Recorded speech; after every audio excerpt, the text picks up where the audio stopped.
विद्युत जनित्र में यांत्रिक ऊर्जा का उपयोग चुंबकीय क्षेत्र में रखे किसी कुंडली को घूर्णन गति प्रदान करने में किया जाता है, जिससे प्रेरित विद्युत धारा उत्पन्न होती है। विद्युत जनित्र में एक घूर्णी आयताकार कुंडली ABCD होती है, जिसे किसी स्थायी चुंबक के दो ध्रुवों के बीच रखा जाता है। इस कुंडली के दो सिरे दो वलयों R1 तथा R2 से जुड़े होते हैं। स्थिर चालक ब्रश B1 को वलय R1 पर तथा स्थिर चालक ब्रश B2 को वलय R2 पर दबाकर रखा जाता है। दोनों वलय R1 तथा R2 भीतर से धुरी से जुड़े होते हैं। चुंबकीय क्षेत्र के भीतर स्थिर कुंडली को घूर्णन गति देने के लिए इसकी धुरी को यांत्रिक रूप से बाहर से घुमाया जाता है।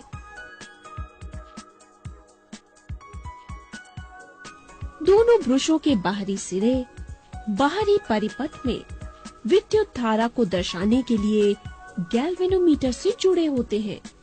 जब दो वलयों से जुड़ी धुरी को इस प्रकार घुमाया जाता है कि कुंडली की भुजा AB ऊपर की ओर तथा भुजा CD नीचे की ओर स्थायी चुंबक द्वारा उत्पन्न चुंबकीय क्षेत्र में गति करती है, तो कुंडली चुंबकीय क्षेत्र रेखाओं को काटती है।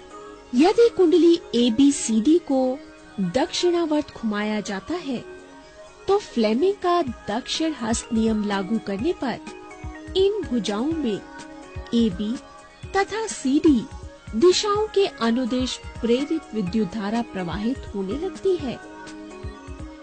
इस प्रकार कुंडली में ABCD दिशा में प्रेरित विद्युत धारा प्रवाहित होती है। यदि कुंडली में फेरों की संख्या अत्यधिक है, तो प्रत्येक फेरे में उत्पन्न विद्युत धारा परस्पर जुड़कर कुंडली में एक शक्तिशाली विद्युत धारा पैदा करती है, यानी बाहरी परिपथ में B2 से B1 की दिशा में विद्युत धारा बहने लगती है। आधे घूर्णन के बाद भुजा CD ऊपर की ओर तथा भुजा AB नीचे की ओर जाने लगती है, जिसके कारण इन दोनों भुजाओं में प्रेरित विद्युत धारा की दिशा परिवर्तित हो जाती है और नेट प्रेरित विद्युत धारा DCBA की दिशा में प्रवाहित होने लगती है। अब बाहरी परिपथ में B1 से B2 की दिशा में विद्युत धारा प्रवाहित होती है। प्रत्येक आधे घूर्णन के बाद क्रमवार इन भुजाओं में विद्युत धारा की दिशा बदलती रहती है और ब्रश B1 तथा B2 की ध्रुवता बदलती रहती है। ऐसी विद्युत धारा जो समान समय अंतरालों के बाद अपनी दिशा बदल लेती है, प्रत्यावर्ती धारा यानी AC कहलाती है।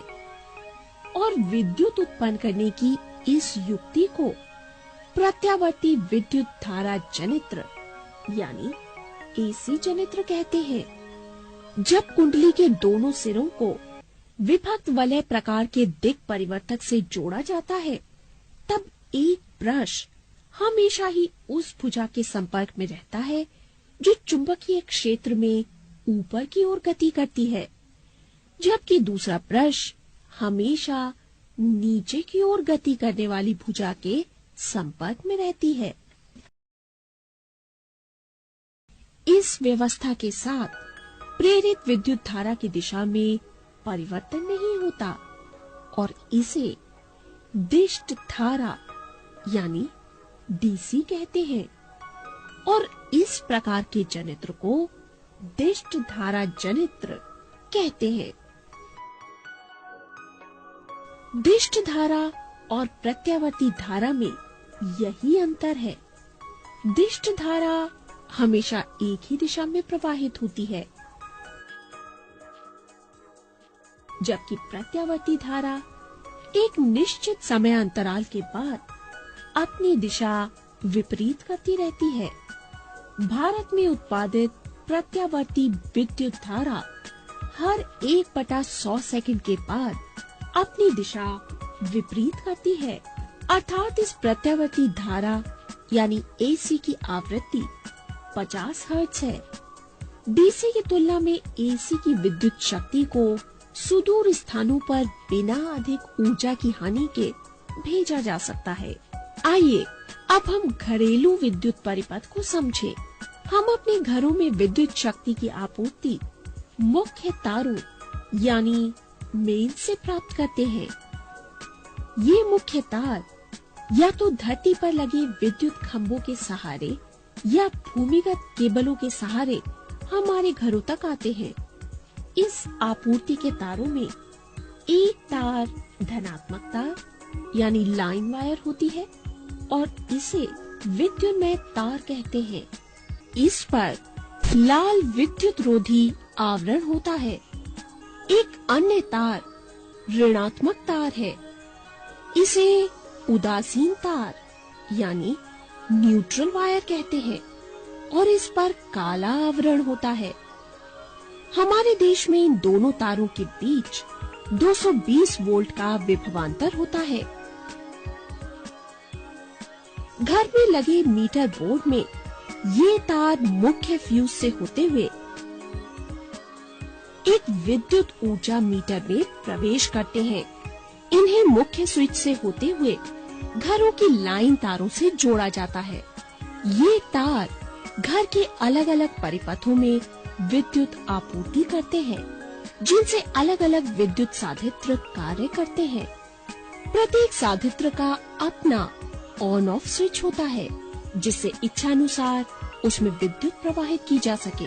सभी साधित्रों को परस्पर पार्श्व क्रम में जोड़ा जाता है, जिससे सभी साधित्रों को समान वोल्टता मिल सके।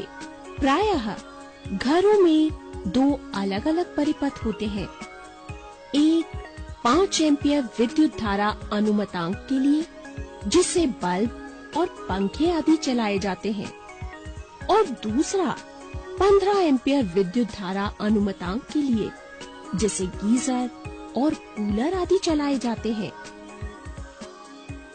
भू संपर्क तार, जिस पर अक्सर हरा विद्युत रोधी आवरण होता है, घर के नजदीक भूमि के अंदर बहुत गहराई पर एक धातु की प्लेट से जुड़ी होती है। इस तार का उपयोग विद्युत इस्त्री, टोस्टर, मेज का पंखा और रेफ्रिजरेटर जैसे धातु के आवरण वाले विद्युत साधित्रों में सुरक्षा के उपाय के रूप में किया जाता है। धातु के आवरणों से जुड़े भू संपर्क तार विद्युत धारा के लिए अल्प प्रतिरोध का चालन पथ प्रस्तुत करता है। इससे ये लाभ होता है कि किसी साधित्र के धात्विक आवरण में विद्युत धारा की कोई लीकेज होने पर उस साधित्र का विभव भूमि के विभव के बराबर हो जाएगा, जिससे साधित्र को उपयोग करने वाला व्यक्ति तेज विद्युत आघात से सुरक्षित रहेगा। सभी घरेलू परिपथों में विद्युत फ्यूज का प्रयोग किया जाता है। ये विद्युत फ्यूज विद्युत परिपथ तथा साधित्र को अतिभारण यानी ओवरलोडिंग के कारण होने वाले नुकसान से बचाता है। ये अतिभारण कैसे होता है? जब विद्युन्मय तार तथा उदासीन तार या भू संपर्क तार दोनों सीधे संपर्क में आते हैं तो अतिभारण हो सकता है। जानते हो, ऐसी स्थिति में परिपथ में विद्युत धारा अचानक बहुत अधिक हो जाती है और इसे लघु पतन यानी शॉर्ट सर्किटिंग कहते हैं। विद्युत फ्यूज विद्युत परिपथ तथा विद्युत साधित्र को अवांछनीय उच्च विद्युत धारा के प्रवाह को समाप्त करके संभावित हानि से बचाता है। फ्यूजों में होने वाला जूल तापन फ्यूज को पिघला देता है, जिससे विद्युत परिपथ टूट जाता है। अतिभारण का एक अन्य कारण हो सकता है आपूर्ति वोल्टता में अचानक से वृद्धि।